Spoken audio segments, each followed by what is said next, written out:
Olive oil যারা খায়, জৈতুন যারা খায়, দেহের যে ব্যাড কোলেস্টেরল আছে এই ব্যাড কোলেস্টেরলের পরিমাণ এই অলিভ অয়েল কমিয়ে দেয়। ছোট্ট বাচ্চাদেরকে সরিষার তেল মালিশ করার পাশাপাশি জাইতুনের তেল মালিশ করবেন, দেহটাকে সুন্দর রাখবে কে? দাড়ির মধ্যে, চুলের মধ্যে মালিশ করলে দাড়ি আর চুল সহজে পাকবে না। সুবহানাল্লাহ কইবেন না? নবীরা দাড়িতে চুলে এই জাইতুনের তেল মাখতেন। বিশ্বনবী নিজে বিশ্বনবীর দাড়িতে এবং চুলে জাইতুনের তেল মাখতেন। বিশ্বনবীর 63 বছর বয়সে বিশ্বনবীর চুল আর দাড়ি এই সবগুলো মিলে দাড়ি আর চুল পেকেছিল মাত্র 20টা। কয়টা? 20টা। হাতে গোনা যেত। সাহাবারা বলেন বিদআউ ওয়া 20, 20 বা 20-এর কম বেশি দাড়ি বা চুল বিশ্বনবীর পেকেছিল। Everyday all the time long বিশ্বনবী জাইতুনের তেল মালিশ করতেন। এজন্য জাইতুন খেতে রাজি আছেন তো?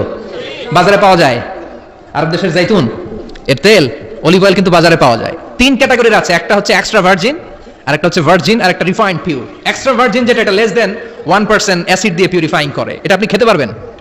সিবগিল লিল আখিলিন, কোরআনের আয়াত, তামবুতু বিদ্দুহুন ও সিবগিল লিল আখিলিন। এই জাইতুনের তেল সাধারণ তেলের মতো নয়, এটা তেলের মালিশের কাজও করে, আবার খাওয়ার তরকারির কাজও করে। চিল্লায় বলেন আল্লাহু আকবার। এজন্য বিশ্বনবী বলতেন ওয়াদাহিনু ফাইন্না ফিত তাদহিনি বারাকাহ, তেল খাও, তেল দাও, তেল মালিশ করো, তেলের ভেতরে বরকত ঢুকিয়ে দিয়েছে কে? জাইতুন তেলের ভেতরে আল্লাহ তাআলা বরকত ঢুকিয়ে দিয়েছে। দেহের মধ্যে যদি জাইতুনের তেল মালিশ করেন, দেহের কুচকানো ভাব, তাড়াতাড়ি বুড়ো হয়ে যাওয়ার বার্ধক্যের যে ভাব আছে এই ভাব দূর করে দিবে কে? এজন্য বেশি বেশি জাইতুনের তেল ইউজ করতে রাজি আছেন তো?